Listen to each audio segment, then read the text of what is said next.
Hi everyone! I started chemotherapy today, at last. We weren't actually quite sure that it was going to go ahead after the last couple of days, because 2 days ago I had a seizure, which was the first seizure I've had in 3.5 years. It all happened, I was feeling absolutely fine, just doing a dog walk and came back to the estate with my wife and obviously dog Dougie. And just as we entered the estate, I felt my left hand just clenching in my coat pocket, and I took it out and realised that I couldn't move it at all and couldn't stop the clenching, and realised that it was the start of a seizure. It wasn't quite as bad as the seizures had been for me previously, where I couldn't breathe because I'm on anti-seizure medication. But what happened was that kept clenching, and then I kept feeling pulses going up my arm, and I think the left side of my face was twitching as well.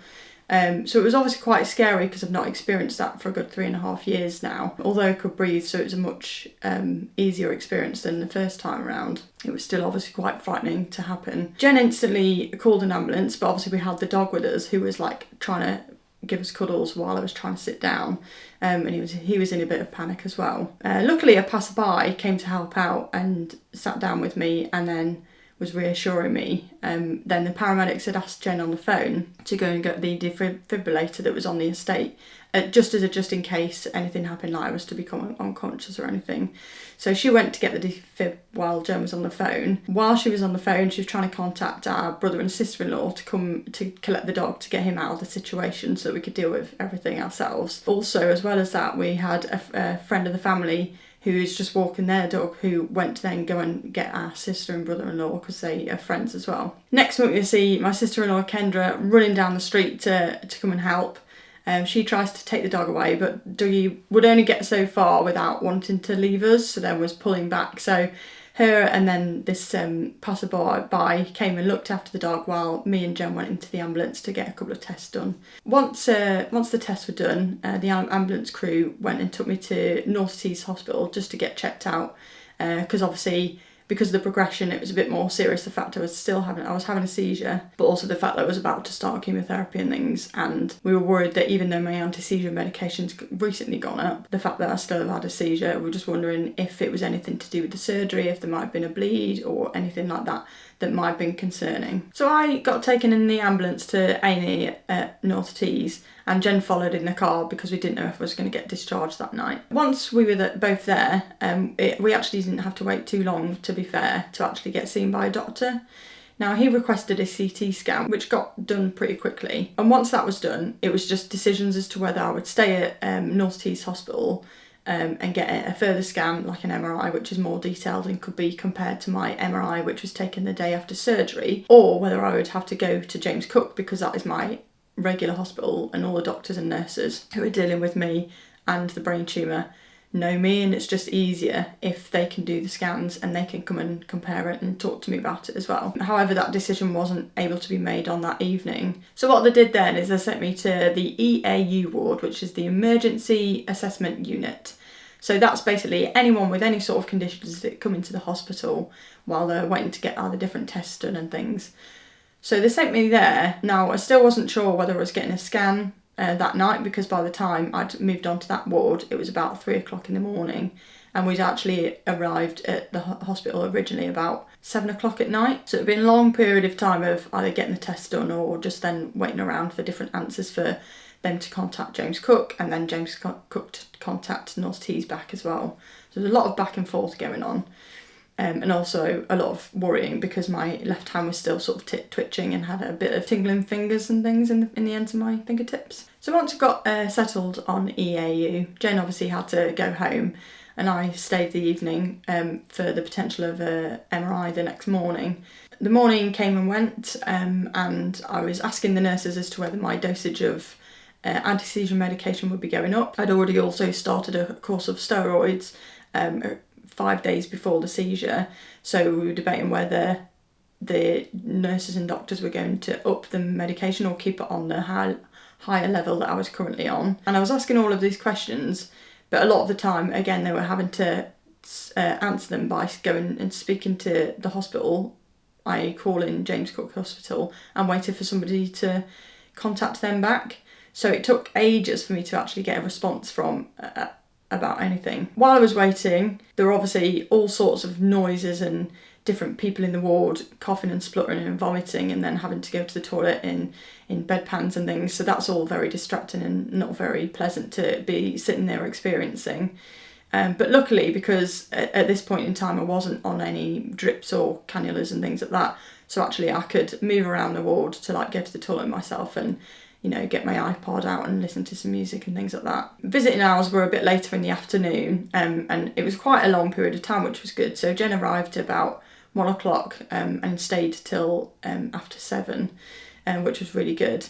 So to break up the day a bit, once she'd arrived, we made sure that all my meds and things were fine, and I didn't have to wait around for like a scan because one hadn't yet been booked in. So we checked that with the nurses, and because I was free for, you know, at least a couple of hours, they said that we could go out for a coffee. So we went down, I say go out, we went down to the hospital cafe at the Costa, had a coffee, had a bit of a chat, caught up with a few people on the phone and things like that, and just saw, you know, something different rather than the four walls and other patients, which was quite nice.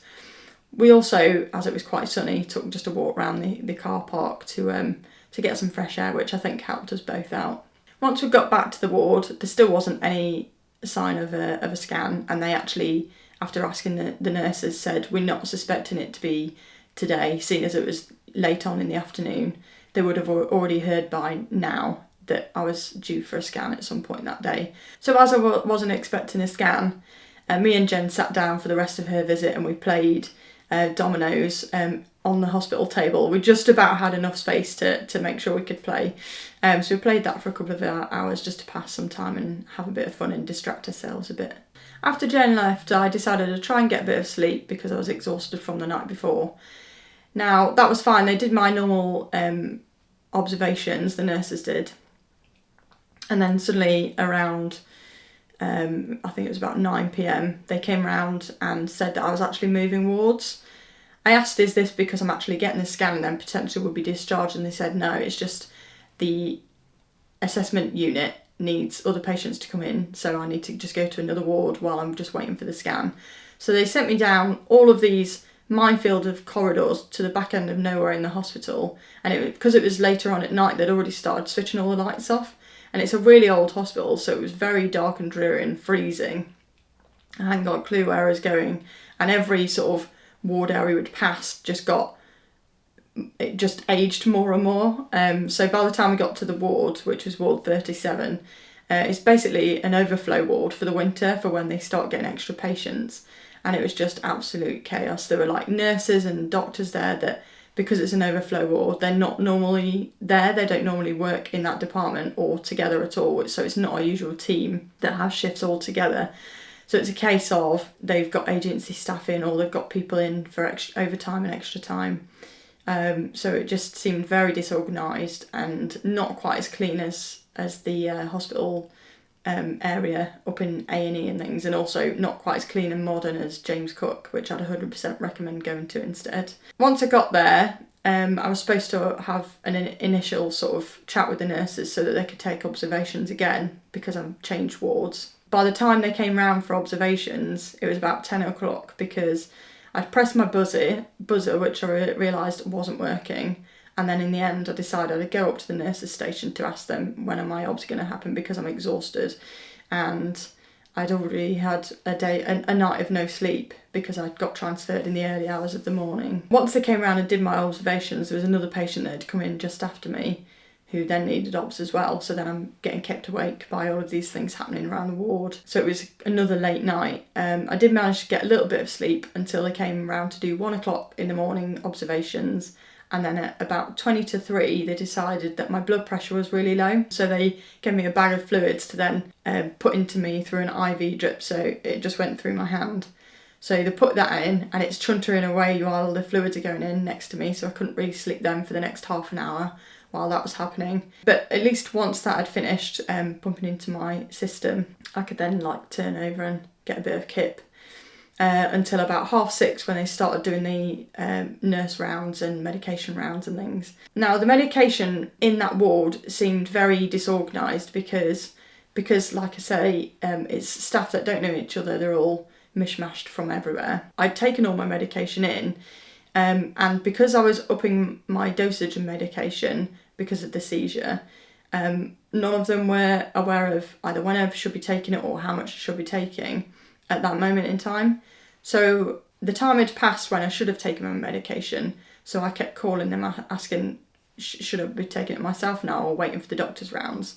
And they originally told me to wait for the doctor's rounds, which wouldn't be until 10 o'clock in the morning. Now, normally I would have taken my pills about 8 o'clock or, sometime before breakfast. So I was getting a bit concerned, having the fact that I'd had a seizure the night before, two nights before, and the fact that I've not yet taken my anti-seizure medication. I was worried that I was going to have another one. Also in the night, my hand had kept twitching. So I was very frightened that I might have another experience. Instead, I decided that I would just take them myself, and if they decided they would up the medication, I would then just take the extra dosage of medication that they would give me. In the end, after the first night of doing this, they decided, yeah, that's fine, you can just take it yourself, because I already had the medication there, and it was, like I say, they were all over the place, so it was just a bit easier. After getting to ward 37 as well, I was exhausted after such a long day. I'd not had much sleep, and I was obviously very concerned about what was happening, and the fact that I still hadn't got a scan after being at hospital for over 24 hours, I was getting quite stressed about it. So I listened to lots of music on my iPod, and I was getting quite upset and overwhelmed, and I think it was the first time since getting my re-diagnosis that's gone to a grade 4 that I felt really afraid and really alone, because I'm by myself in the hospital. I'm there with my own thoughts. I did feel quite scared, and I was thinking about the fact that I'd recently had a seizure, and the fact that if that is happening now, is that going to be something that's going to happen more regularly? Because that scares me a lot. And if that's the case, does it mean that my life now is going to be continual seizures or continual upping the dosage of anti-seizure to try and prevent it? And it just worries me that there's the potential that my life now will be seizures quite regularly, because it is a frightening experience, and it's frightening for me, but it's also frightening for people watching me having a seizure, and being in that sort of vulnerable position. After waking up the next morning on ward 37, the doctors and nurses had sort of made the decision later on in the morning that I wouldn't actually be having the MRI, and it had been declined at the hospital because my neurological team aren't there, which made sense to me, because originally when we first got there, it would have made much more sense for them to send me straight to James Cook. However, because that had happened, they decided they were going to discharge me with higher doses of my medication, but then that I would get a scan if James Cook believed I would need a scan. So what happened today is that the doctors and nurses at James Cook have looked during their multidisciplinary weekly meeting at the CT scan that I had at A&E, compared it with the MRI scan that I had the day after surgery, and they believe that there's actually not too much difference that they can see. They just feel like the seizure was a blip, as were the words that were used. So hopefully that was just a blip, and the higher meds will be able to manage what's happening. But they have, however, brought my next MRI forward for just over a week's time. So at least I will have one coming up. But it also meant that I could keep my chemotherapy on track, which was why I've started today. And I'm really happy that I have started it today, because obviously it's concerning that the brain tumour has progressed, and after having surgery they were only able to take a small biopsy rather than any more than that from the tumour. So the fact that we're able to start chemotherapy now rather than delay it because of waiting for an MRI or anything like that, it just means that I feel more confident that we're now moving forward and tackling the brain tumour again. Because if we were to delay it a bit more, there could be more progression in the next week or the next 2 weeks if it got delayed even further. So I'm very pleased, and it's sort of calmed me down a bit, the fact that we've managed to start today. And also, I get quite anxious especially after going through chemotherapy before, because I struggle to take tablets. So it gets me a bit worried that I'm going to have to take tablets that, although in my head I know that long term they should be helping me stay stable or get better, however, I know that in the short term the tablets are going to make me feel nauseous and sick. So in my brain, my head goes, oh, I don't really want to take this tablet because I'm going to feel ill. So I get a bit of anxiety around it. So I'm just happy that we've managed to start as planned, and I don't have to then wait another week and have the worry build up and up and up. which many of you may experience if you've ever had to take any sort of chemotherapy treatment. As I've said, it will be tablet form. So what we had to do today is go to this sort of chemotherapy outpatients area, where I sat with a nurse and they went through all the different medications. So I've got 5 days of chemotherapy tablets to take, and alongside that I take 5 days of an anti-sickness tablet. They also prescribed me with an extra anti-seizure tablet, which I can take up to 3 times a day over the course of the chemotherapy. So if I just feel sick for whatever reason, I can just top myself up with another one of them. And they're also, because of the side effects of many of these drugs might possibly give you constipation, they give you another drug as to take if you have that sort of side effect as well. So not only do you have the chemotherapy tablets, it's all of these other tablets and things around it. However, if like me you struggle with tablets, the chemotherapy tablets are in tablet form because the NHS won't pay the extortionate amount that it would cost for that to be in liquid form. However, the anti-sickness and the anti-constipation tablets do actually come in a liquid form or like a powder form. So for me, that is so much better. So in my head, the fact that I struggle to take tablets, I've then got something else that I can take instead of having that fear of being like, oh, I've got about 100 tablets to take today. So it is a bit less pressure. So hopefully, it's day 1 now. Hopefully the rest will go well. And I'm going to do a few short videos on each day to sort of update you on how I'm getting on. So keep watching and subscribe so that you can have a look at them videos when they come out.